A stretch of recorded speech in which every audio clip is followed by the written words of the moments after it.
हाय दोस्तों, मैं आपके अपने YouTube चैनल उत्तम लाइफ एकेडमी में स्वागत करता हूं। मेरा नाम प्रेम प्रताप।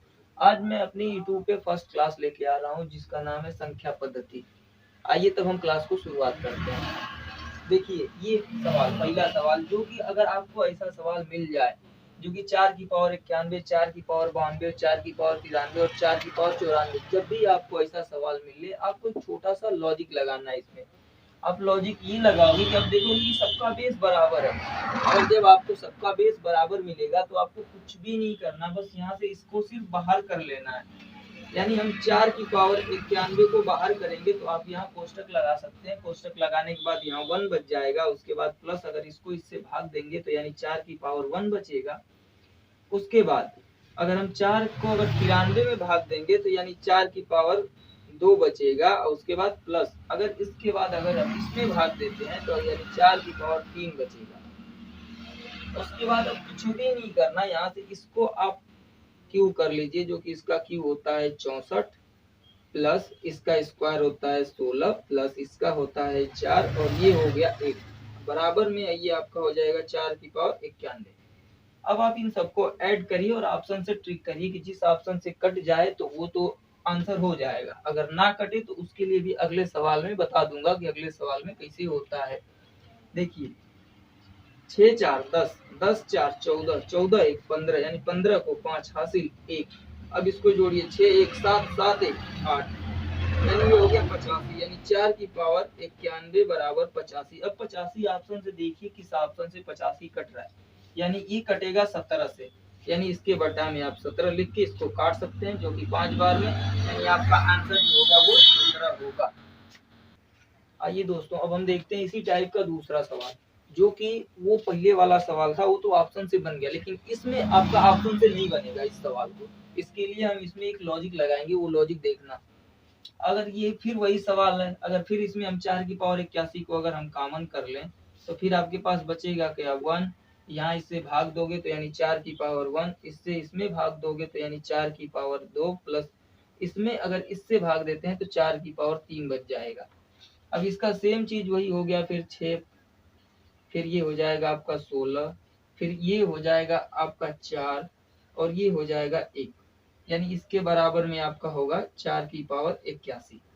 अब आप एक चीज देखिए, अभी सबको जोड़ने पे भी फिर 85 ही मिलेगा हम लोगों को, तो यानी यहाँ जोड़ेंगे तो ये मिलेगा आपका 85 बराबर 4 की पावर 81। अब आप क्या इसमें देख सकते हैं क्या ये किसी ऑप्शन से कट रहा है? नहीं कटेगा। इसलिए नहीं कटेगा ताकि इसको हम इस दूसरी लॉजिक पे लगाएंगे, इसीलिए। अब आपको इस 81 से कोई मतलब नहीं, आपको सिर्फ बस इस 4 का मतलब रखना है इस 85 से। अब इस 4 का गुणा हम इस 85 से करा देते हैं तो ये हो जाएगा कितना आपका 5 चौक का 20 को 0 हासिल 2, 8 चौक को 32 और 2 34, ये हो गया 340। अब आप बता सकते हो कि ये किस ऑप्शन से कट जाएगा, यानी आप इससे 10 से काट लीजिए, 10 से कट जाएगा ये।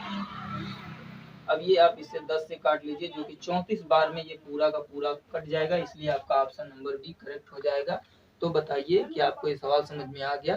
तो आगे बढ़ते हैं। आइए दोस्तों अब हम देखते हैं तीसरा सवाल जो कि सवाल बोल रहा है, ऐसे सवाल आपसे पूछे जाते हैं। ये सवाल बोल रहा है आपकी 5 क्रमागत सम संख्याओं का योग 300 है, तो यानी सबसे बड़ी संख्या बताएं। इसमें ऐसे कई दो तरीके से क्वेश्चन पूछा जाता है, या तो आपसे बड़ी संख्या पूछ लेगा या तो आपसे छोटी संख्या पूछ लेगा। अब ये देखते हैं कैसे बनाते हैं इसको। इसको हम दो तरीके से बनाना बताएंगे, जो कि एक आपको पूरा मेथड बताएंगे, दूसरा बहुत इजीली सॉल्व कैसे होता है वो बताएंगे। आइए देखिए, 5 क्रमागत सम संख्या यानी हमारी पहली क्रमागत संख्या होती है x, दूसरी होती है x प्लस 2, तीसरी होती है x प्लस 4 और चौथी होती है x प्लस 6 और पांचवी होती है x प्लस 8 और इसके बराबर में आपको मिलेगा 300। अब देखिए, अब ये 300 तो 300 यहाँ हो गया। अब आप x को एक तरफ कर लीजिए और वो नंबर को एक तरफ कर लीजिए, यानी कितने x मिलेंगे 2 3 4 और ये 5, यानी यहाँ 5x बराबर 5x प्लस, अब इसको जोड़िए 6 4 अरे 4 2 6, 6 और 6 12, 12 और 8 यानी कि बराबर में फिर वही मिलेगा आपको 300। अब इतना तो समझ में आ ही रहा होगा। अब एक चीज देखिए, अगर हम 20 को इधर लेके जाएंगे तो ये कितना हो जाएगा 5x बराबर में ये 280 हो जाएगा। अभी अगर हम x की वैल्यू निकालते हैं तो 280 बटा में 5 करते हैं, 5 से भाग देंगे इसमें, 5 5 है 25 और 5 6 का 30, यानी हमको x की वैल्यू जो मिली वो मिल गई 56। अब x की वैल्यू हमको 56 मिली, हमसे पूछ रहा है सबसे बड़ी संख्या क्या होगी। ये देखो, ये होती है सबसे छोटी संख्या, ये होती है सबसे बड़ी संख्या। यानी जब हमको x की वैल्यू 56 मिल गई तो अब हम क्या करेंगे, x की जगह 56 को रख देंगे बस। अगर हम यहाँ x की जगह 56 प्लस 8 करते हैं, ये बराबर में आपको मिल जाएगा 64, जो कि ऑप्शन नंबर आपका डी बिल्कुल सही हो जाएगा। आइए दोस्तों, अब हम देखते हैं इसका एक छोटा सा छोटी ट्रिक, सबसे छोटी, जिसको हम 5 सेकंड 10 सेकंड के अंदर सवाल को बना सकते हैं। अभी तो आप पीछे देखिए इतना बड़ा लॉजिक लगा इसमें, लेकिन आप इसको छोटे से कैसे बना सकते हैं देखिए। अब आप यहाँ इसको पकड़ लीजिए, सिर्फ 300 को पकड़िए और उसके बाद कितनी संख्या से भाग देना है, बोला है 5 क्रमागत। आप यहाँ 5 से भाग दे दीजिए, 5 से आप इसको काटेंगे तो ये 60 बार में कट जाएगा। अब जब ये 60 बार में कट गया तो ये कौन सी संख्या निकल के आती है, आपको बीच वाली संख्या निकल के आती है। ये आपकी आती है बीच वाली संख्या, ये बीच वाली संख्या निकल के आती है। अब आपको यहाँ से कुछ नहीं, यहाँ से 5 ठो चीना खींच लेना है, 5 ठो, ये 4 ये और एक 5। अब ये बीच वाली संख्या को बीच में बैठा दो, यानी 2 इधर काट दो 2 इधर काट दो, ये बीच में 60 हो गया। अब देखिए, जब हमसे क्या पूछा है, सम संख्या पूछा है 5 क्रमागत, तो इससे 2 ज्यादा कितना होगा, यहाँ 62 होगा। इससे 2 ज्यादा कितना होगा, यानी 64 होगा। इससे इधर 2 कम कितना हो जाएगा, तो 58 हो जाएगा। और इससे इधर 2 कम कितना हो जाएगा, तो 56। यानी हम लोग को पहली संख्या मिली थी 56 और सबसे बड़ी संख्या 64। यानी अब हमको सीधे सीधे बस ये फाइंड आउट हो गया कि यानी हमारी सबसे बड़ी संख्या 64 और छोटी संख्या 56, जो कि ऑप्शन नंबर डी बिल्कुल करेक्ट है। आइए दोस्तों, अब हम देखते हैं चौथा सवाल, जो कि ऐसा सवाल बहुत ही कम पूछा जाता है, लेकिन जब पूछा जाता है तो हाल ही बनता नहीं जल्दी किसी से।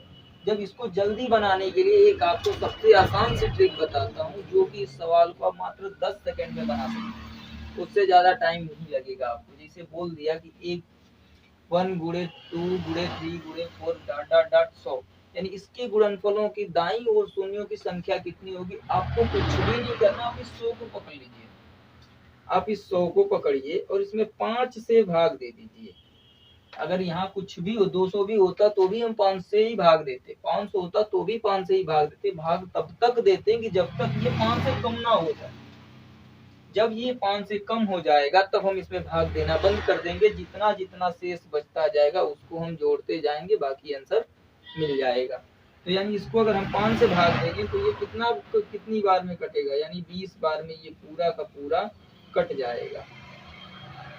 अब एक चीज बताओ, अभी ये 20 5 से कट रहा है कि नहीं कट रहा है, अभी ये 20 भी कटेगा। यानी अब 20 में हम लोग किससे भाग देंगे, 5 से भाग देंगे। ये सॉरी यार, ये गलती हो गया। अब यहाँ देखिए, अगर ये 5 से अब हम किस में भाग देंगे, इसको 20 में, फिर 5 से भाग देंगे, कितनी बार में कटेगा, 4 बार में। तो अब एक चीज बताइए हमको, ये पूरा का पूरा कट गया, यहाँ कटा था 20 बार, यहाँ कटा 4 बार। अब आप दोनों को ऐड कर दीजिए, 20 प्लस 4 बराबर में आपका हो जाएगा 24, जो कि आपका ऑप्शन नंबर ये बिल्कुल करेक्ट हो जाएगा। आपको ऐसा सवाल मिले तो आप कुछ भी नहीं करना, सीधे जो लास्ट में संख्या दी हो उसको पकड़िए, 5 से भाग करते जाइए, आपका सवाल बन जाएगा। आइए दोस्तों, अब हम देखते हैं पांचवा सवाल, जो कि गुणनखंड यानी अभाज्य गुणनखंड पे आधारित होता है। ऐसा सवाल बन तो जाता है पर समझ में नहीं आता, अगर आपको टीचर बता दे फिर भी समझ में नहीं आता। देखिए, आप बताते हैं इसको एकदम बिल्कुल सिंपल तरीका, आपको आपके बाद ऐसा सवाल आपसे छूटेगा नहीं। अगर ये दिया है आपको 75 की पावर 1, यानी 75 की पावर 1 गुणे 12 की पावर 9। अब एक काम करो, आप इसमें सम कौन दिख रहा है, ये सम है, ये तो अभाज्य है ना, लेकिन ये सम है। आप इसको दो खंडों में तोड़ो, यानी 4 गुणे 3, अब गुणा करोगे हो जाएगा 12, यानी 4 की पावर भी 9 और 3 की पावर भी 9। अब इन काम करो कि इन दोनों पावर को जोड़ लो, यानी 9 प्लस 9, ये एक पावर ये एक बची है, यानी इसको भी एक, यानी 9 9 18, 18 और एक कितना हो जाएगा आपके पास 19। यानी आपके पास अभाज्य गुणनखंड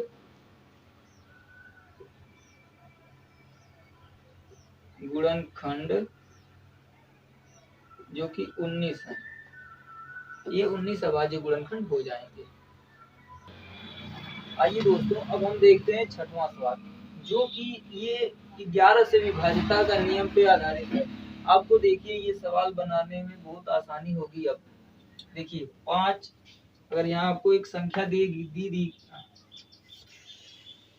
अगर यहाँ एक संख्या दे दी गई है आपको 5 के 3, 4, 5 और 7, अगर आपसे बोला जाए कि इसको 11 से विभाजित करना है, तो 11 से विभाज्यता का नियम होता है कि सम स्थान माइनस विषम स्थान, सम स्थान माइनस विषम स्थान। तो यानी जब इसको हम सम बोलते हैं, इसको भी सम बोलते हैं, फिर इसको सम बोलेंगे, इसको भी सम बोलेंगे, फिर इसको सम और इसको भी सम। अब एक चीज देखिए, यानी सम से सम के पास जाएंगे और विषम से विषम के पास जाएंगे। अगर ये सम, ये विषम, ये सम, ये विषम, ये सम और ये विषम, तो यानी ये देखिए 5 3 8, 8 5 13 हो गया। यानी 5 + 3 + 5 और 5, यानी ये हो गया आपका 13। अब देखिए k + 4, यानी k + 4 + 7, यानी कि +7। अब ये हो गया आपका 11 k।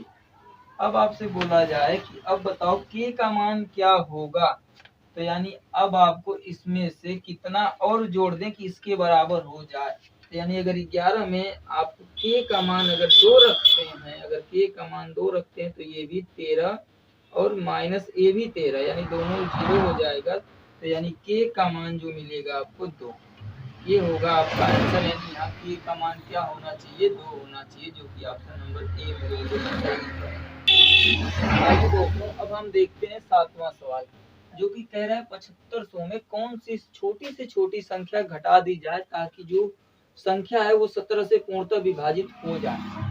ठीक है, तो आइए देखते हैं। यानी हम यहाँ पकड़ लेते हैं 7500 को। 7500 में क्या करेंगे, 17 से भाग देते जाएंगे। अगर यहाँ हम 17 से भाग देते हैं तो 17 दूना 34, 17 तिया 51, 17 चौका 68, 17 चौका 68। अब एक चीज हमको बताइए कि यहाँ से एक हासिल जाएगी तो यहाँ हो जाएगा 15, 15 में से 8 गया तो ये बचा 7, ये तो खत्म, ये हो गया 0। फिर 17 चौका 68, तो अब कितना बचा, 2 शेष बचा, ये फिर 0 उतर गया, 17 एकम यानी 17। अब शेष कितना बचा, 3, यानी यही 3 अगर हम घटा देंगे तो ये पूरी की पूरी संख्या 17 से विभाजित हो जाएगी। तो अब जब भी आपको ऐसा सवाल मिले, आप सिर्फ उससे उसमें भाग दीजिए और लास्ट में जो शेष बचे वहीं पे आप अपना आंसर टिक मार दीजिए। ये है आपका आंसर, जो कि 3 सही हो जाएगा। अगर आपको वीडियो अच्छी लगी हो तो आप चैनल को सब्सक्राइब करें और लाइक का बटन दबा के वीडियो को लाइक कर दें।